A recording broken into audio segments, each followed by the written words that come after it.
नमस्कार दोस्तों, मैं हूं ऋतिक बोथरा और आप देख रहे हैं हमारा अपना चैनल गरिमा बोथरा। दोस्तों, इस वीडियो में हम बात करने वाले हैं भारत के सभी विश्वविद्यालय और कॉलेज विद्यार्थियों के दोस्तों प्रमोशन को लेकर के जो सुप्रीम कोर्ट में याचिका दायर की गई थी। दोस्तों, आज उस पर है वो सुनवाई की गई है और कोर्ट ने दोस्तों यूजीसी से पूछा है कि बताइए आप कोरोना में है वो कैसे लेंगे परीक्षा, इस समय में क्या परीक्षा करवा पाना संभव है दोस्तों, और सुप्रीम कोर्ट ने क्या क्या कहा है। और दोस्तों, आज हाईकोर्ट में भी इसको लेकर के एक सुनवाई हुई है, तो पूरी न्यूज मैं आपको इस वीडियो में बताने वाला हूँ। लेकिन आगे बढ़ने से पहले यदि आपने अभी तक हमारे अपने चैनल गरिमा बोथरा को सब्सक्राइब नहीं किया है तो सब्सक्राइब कर लीजिए, बेल आइकन बटन को दबा दीजिए, जिससे सभी प्रकार के नोटिफिकेशन आपको सबसे पहले मिल सके और आपके पास पहुंचे सही व सटीक न्यूज।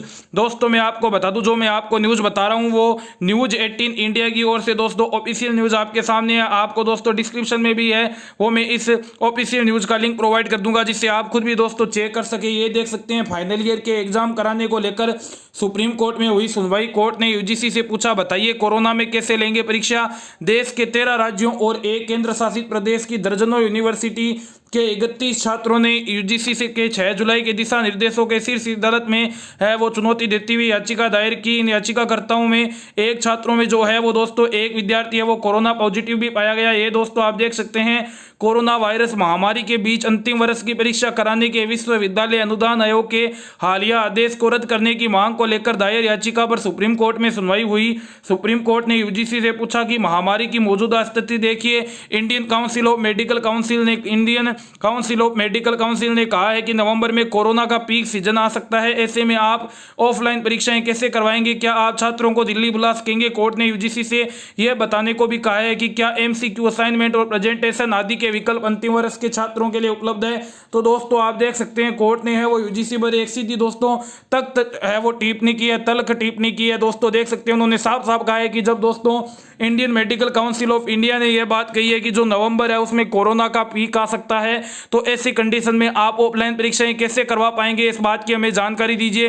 क्या आपके लिए लाखों करोड़ों विद्यार्थियों की जिंदगी है वो मायने नहीं रखती है। यदि किसी विद्यार्थी को कोरोना होता है तो क्या उसकी जिम्मेदार यूजीसी और केंद्र सरकार होगी। ये सभी सवाल दोस्तों सुप्रीम कोर्ट ने है वो यूजीसी से पूछे हैं और उनसे पूछा है कि क्या आप इस समय में छात्रों को दिल्ली बुलाने की कंडीशन में है। क्या आप छात्रों को दिल्ली बुला पाएंगे, मुंबई बुला पाएंगे, पुणे बुला पाएंगे या तमिलनाडु चेन्नई में बुला पाएंगे। ये सभी बातें दोस्तों कोर्ट के द्वारा यूजीसी से पूछी गई है। और साथ ही साथ दोस्तों कोर्ट ने यूजीसी से यह बात भी बताने को कहा है कि क्या फाइनल ईयर के विद्यार्थियों के लिए कोई एमसीक्यू असाइनमेंट प्रेजेंटेशन आदि के विकल्प है वो अंतिम वर्ष के छात्रों के लिए उपलब्ध है या नहीं। यानी कहा गया है कि यदि आप परीक्षाएं लेना भी चाहते हैं तो एमसीक्यू टाइप से क्या आप परीक्षाएं ले सकते हैं पूरी देश की। दोस्तों जो मुझे है वो 99.99% मुझे लग रहा है दोस्तों यूजीसी है वो इसके लिए ना ही करेगा, क्योंकि पूरे देश के लिए दोस्तों ये पॉसिबल नहीं है। एक दिल्ली विश्वविद्यालय में है जो ओपन बुक एग्जामिनेशन ऑनलाइन करवाए गए, वो इतना बड़ा दोस्तों मैं कह सकता हूं कि फेलियर रहा।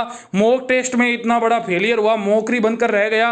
तो पूरे भारत के लिए ऐसा है वो मेरे अकॉर्डिंग है वो पॉसिबल नहीं है। जो ऑनलाइन की बात की गई है मेरे अकॉर्डिंग यूजीसी है दोस्तों वो इस पर है वो ना ही कहने वाली है। आगे आप देख सकते हैं, देश के 13 राज्यों और एक केंद्र शासित प्रदेश की दर्जनों यूनिवर्सिटी के 31 छात्रों ने यूजीसी के 6 जुलाई के दिशा निर्देशों को शीर्ष अदालत में चुनौती देते हुए याचिका दायर की। इन याचिकाकर्ता छात्रों में एक कोरोना पीड़ित भी है। उनका कहना है कि ऐसे अंतिम वर्ष के कई छात्र हैं जो या तो खुद कोरोना संक्रमण के शिकार है या उनके परिवार के सदस्य इस महामारी की चपेट में। ऐसे छात्रों को इस 30 सितंबर तक अंतिम वर्ष की परीक्षाओं में बैठने के लिए मजबूर करना है वो अनुच्छेद 21 का उल्लंघन है। यानी दोस्तों मैं आपको बता दूं, 31 विद्यार्थी जो दोस्तों सुप्रीम कोर्ट में याचिका दायर की थी, इसमें एक विद्यार्थी ऐसा भी है जो खुद कोरोना संक्रमित है। और उन्होंने सुप्रीम कोर्ट में यह बात कही है कि ऐसे कई विद्यार्थी है जो या तो खुद कोरोना संक्रमित है या उनके परिवार में है, पड़ोस में है वो कोई ना कोई कोरोना संक्रमित व्यक्ति जरूर है। तो ये अनुच्छेद 21 का उल्लंघन है कि विद्यार्थियों को अनुच्छेद 21 दोस्तों जीवन का अधिकार देता है सभी भारतीय नागरिकों को। तो फिर कैसे है दोस्तों है वो परीक्षाएं करवाई जाएगी। आगे आप देख सकते हैं दोस्तों, वकील अलख आलोक श्रीवास्तव के माध्यम से दायर याचिका में दावा किया गया है कि आमतौर पर 31 जुलाई तक छात्रों को मार्कशीट या डिग्री दे दी जाती है, जबकि वर्तमान मामले में परीक्षाएं 30 सितंबर तक खत्म होगी। याचिकाकर्ताओं की दलील है कि जब विभिन्न शिक्षा बोर्ड की 10वीं और 12वीं की परीक्षाएं रद्द करके आंतरिक मूल्यांकन के आधार पर परिणाम घोषित किए जा सकते हैं, तो अंतिम वर्ष के छात्रों के साथ ऐसा क्यों नहीं किया जा सकता। तो ये दोस्तों आप साफ साफ देख सकते हैं कि कहा गया है कि जो बोर्ड की परीक्षाएं हैं वो सभी रद्द करके उन्हें आंतरिक मूल्यांकन के आधार पर पिछले वर्ष के प्रदर्शन के आधार पर नंबर दिए गए हैं। तो अंतिम वर्ष के विद्यार्थियों के लिए ये कंडीशन क्यों नहीं अपनाई जा सकती?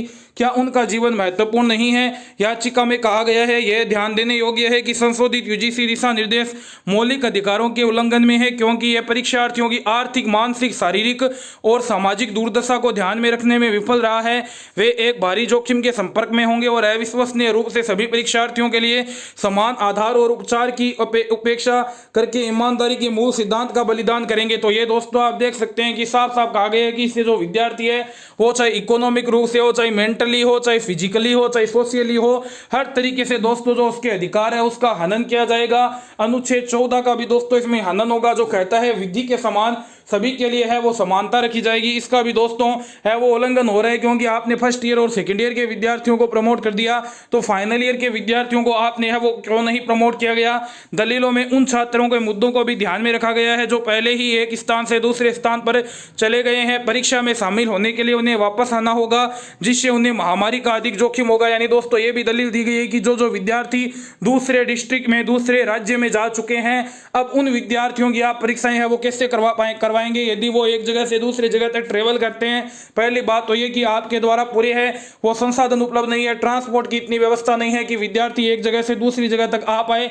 बाई चांस यदि ट्रांसपोर्ट की आप व्यवस्था भी कर देते हैं, व्यवस्था है भी, तो यदि विद्यार्थी एक जगह से दूसरी जगह जाता है तो कोरोना संक्रमण का डर है वो विद्यार्थी को बहुत ज्यादा है, वो रहता है। यदि कोई विद्यार्थी कोरोना पॉजिटिव पाया जाता है तो क्या उसकी जिम्मेदार केंद्र सरकार, एमएचआरडी मिनिस्ट्री या यूजीसी होगी? ऐसे सवाल दोस्तों मैं आपको बता दूं कोर्ट ने है वो यूजीसी से पूछे हैं।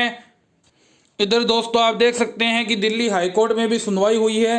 Can final year examination be based on MCQ, open choices, assignments and presentations? Delhi high court आज के यूजीसी टू क्लैरिफाई। यानी दोस्तों दिल्ली हाईकोर्ट ने भी यही बात पूछी है कि क्या जो परीक्षाएं हैं वो आप ओपन बुक एग्जाम मोड पर ले सकते हैं या फिर एमसीक्यू टाइप क्वेश्चन से ले सकते हैं, असाइनमेंट के आधार पर, प्रेजेंटेशन के आधार पर ले सकते हैं?